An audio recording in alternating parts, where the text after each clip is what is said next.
Hello, good morning. कसा आहात सर्वे? आज आपण एक आगळी-वेगळी वेल्वेटची रांगोळी बघणार आहोत. तर यासाठी मी आपलं सिंपल असं लोटस काढून घेतलेलं आहे आणि त्याला फॅब्रिक ग्लू लावून घेतलेला आहे. तो ब्रशच्या साहाय्याने पूर्ण पसरवून घेत आहे. फॅब्रिक ग्लूमध्ये पाणी नाही आहे बरं का, नाहीतर नेहमीसारखं आपलं 50% 50% तसं नाही आहे, डायरेक्ट लावलेलं आहे. त्यानंतर मी व्हेल्वेटचा कागद त्या कमळाच्या डिझाईनवर मी पेस्ट करून घेतलेला आहे व त्याला व्यवस्थित बाहेरच्या शेपने कट करून घेतलेला आहे. शेप कट करताना अतिशय काळजीपूर्वक कट करावा. कुठे कट पडल्यास लगेच दिसून पडेल, कारण ही रांगोळी नाही आहे, हे वेल्वेटचा पेपर आहे. त्यानंतर खालच्या बाजूनेही मी सेम शेप देऊन घेतलेला आहे.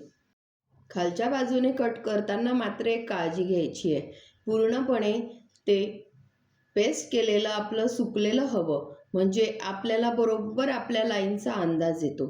त्यानंतर खाली लिपच्या भागाला पण मी सेम असं फॅब्रिक ग्लू लावून घेतलेला आहे व त्याला ब्रशच्या साहाय्याने पसरवून घेतलेला आहे. त्यानंतर तेही सेम पद्धतीने मी कट करून घेतलेलं आहे. वरचं कट करताना थोडीशी काळजी घ्यायची, म्हणजे शेप अगदी बरोबर दिसतो. त्यानंतर मी काय केलं की त्याच्या लाईन्स तर काही दिसत नव्हत्या, मग थोडंसं असं उन्हात पकडून त्या पेन्सिलने बारीक अशा लाईन्स टाकून घेतल्या आणि मग त्यावर आपली बॉल चेन घेतली आहे गोल्डन कलरची आणि B7000च्या मदतीने ती चिपकवून घेतलेल्या आहेत. सेम शेप आणि त्याच्या लाईन्स ज्या आपल्याला द्यायच्या आहेत त्या अगदी काळजीपूर्वक सेम त्या लाईनवरच लावून B7000 लावून आपण लावून घेतलेल्या आहेत. तुम्ही व्हिडिओ अगदी बारकाईने बघा, म्हणजे तुम्हाला नक्कीच कळेल. पूर्ण लोटसला किंवा कमळाला मी सेम बॉल चेन लावून घेतलेली आहे.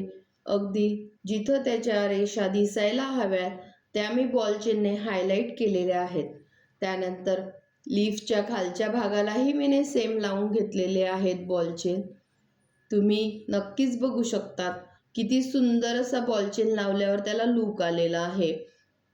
ही प्रोसेस मी B7000ने केली. तुम्ही ह्या प्रोसेसला फेविकॉल किंवा फॅब्रिक ग्लू ही वापरू शकतात, पण B7000ने खूप छान पक्क बसून जाते आणि निघत नाही घडी-घडी, म्हणून मग मी B7000 वापरून वापरून आहे.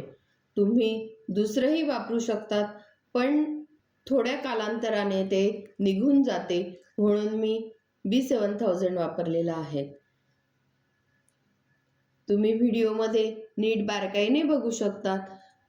मी पूर्ण पहिले लोटसच्या वरच्या भागाला लावून घेतलेली आहे बॉल चेन आणि मग खालच्या लीफच्या भागालाही लावलेली आहे.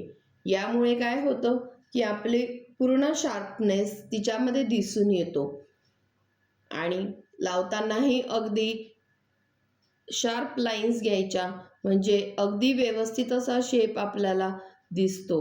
थोडंसं बोटाने लोटलं की कर्व शेप छान येतो.